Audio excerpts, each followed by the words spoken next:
So another educational information about this 5 peso commemorative coins. It is a bagong bayani coins, no? This is iyang atubangan. This is the front. Then at the back, maniyang likod, no? It was na-release na siya 2014, no? Kung mangutana ka pila iyang value ani karon, so as of now 5 peso pa jud ni iyang value. So wala pa kay na siya collector value kay tungod is a common coins pa na siya.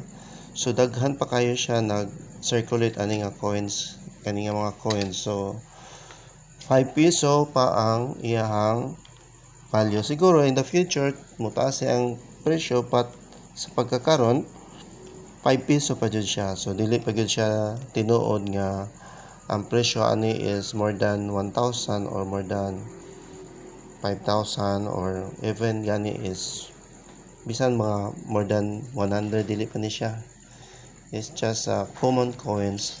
So wala pa siya value. Only iyahang face value niya. I hope you learned something. Thank you.